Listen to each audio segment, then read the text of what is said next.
네, 안녕하세요. 땅집고입니다. 이번 시간은 어려운 부동산 세금에 대해서 좀 쉽게 풀어보는 시간을 좀 가져보려고 하는데요. 네, 조하림 세희세무회계 대표 세무사님 출연해주셨습니다. 안녕하십니까. 조하림 세무사입니다. 첫 시간에 상가 겸용주택의 절세법에 대해서 설명해 주신다고 하는데, 세무사님, 상가 겸용주택이라는 게 어떤 건가? 보통 이제 길을 다니시다 보면 이면도로 쪽에 가면 이제 1층은 상가, 소위 말해서 고깃집이 있고 세탁소도 있고 그런 이제 상가가 있고 2, 3, 4층은 이제 주택으로 많이들 사용하시는 이제 그런 이제 상가와 주택이 이제 같이 있는 이제 부동산을 일반적으로는 겸용주택 이렇게 겸용주택. 예. 네, 상가냐 주택이냐 이 구분이 좀 필요할 것 같은데, 왜냐하면 상가냐 주택이냐에 따라서 양도소득세라든지 이런 세금에 크게 차이가 있기 때문이죠. 어떻게 구분을 하게 되나요? 일반적으로 상가든 주택이든 이제 똑같이 부동산이기 때문에 세율이라든지 장기 보유 공제율이 적용되는 것들 기본적인 구조는 동일하게 됩니다. 다만 이제 주택 같은 경우에는 정책적인 요소들이 좀 많이 들어가 있죠.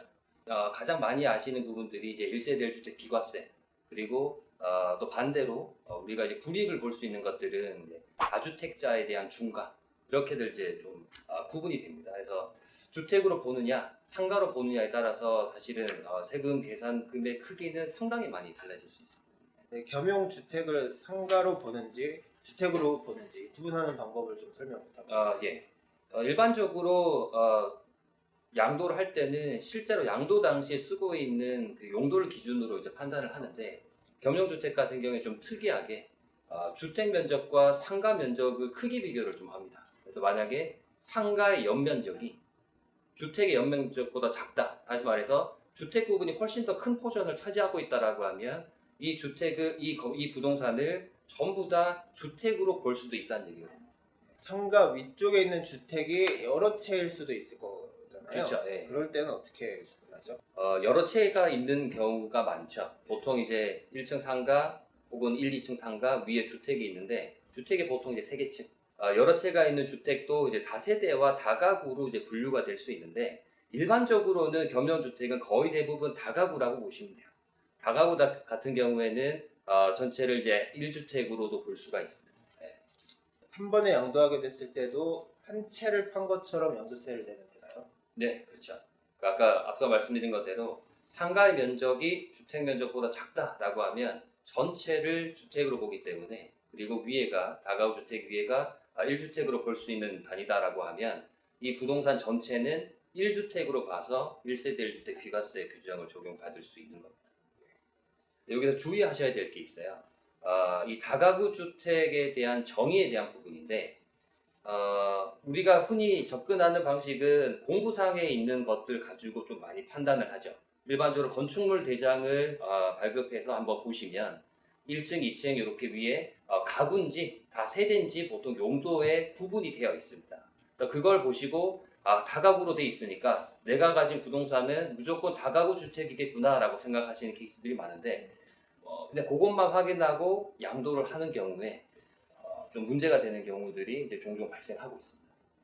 한 채인 줄 알고 팔았는데 여러 채라서 1가구 주택에 비과세가 안 된다는 말씀. 그렇죠. 일단은 세법에 대한 그 1세대 1주택의 정의를 조금 먼저 봐야 되는데, 이 다가구 주택을 1주택으로 보기 위해서는 이 다가구 주택을 하나의 매매 단위로 처분하셔야 돼요. 예를 들어서 지분으로 쪼개서 판다거나 호별로 만약에 넘기는 경우다라고 하면 한 호를 1주택으로 보기 때문에 여러 채가 양도하는 걸로 볼 수가 있죠. 그런 경우에 이 다가구 주택이 만약에 조정 대상 지역 내에 있다라고 하면 장기 보유 공제도 안 되고 세율도 다주택자에 대한 중과가 적용되는 겁니다. 그래서 이 다가구 주택을 처분하실 때는 꼭 이제 하나의 매매 단위로 전부를 다 양도를 하셔야지만 불이익을 안 받으시는 경우고요. 조금 더 팁을 드리자면, 요즘에 부담부 증여를 하시는 경우들이 많습니다.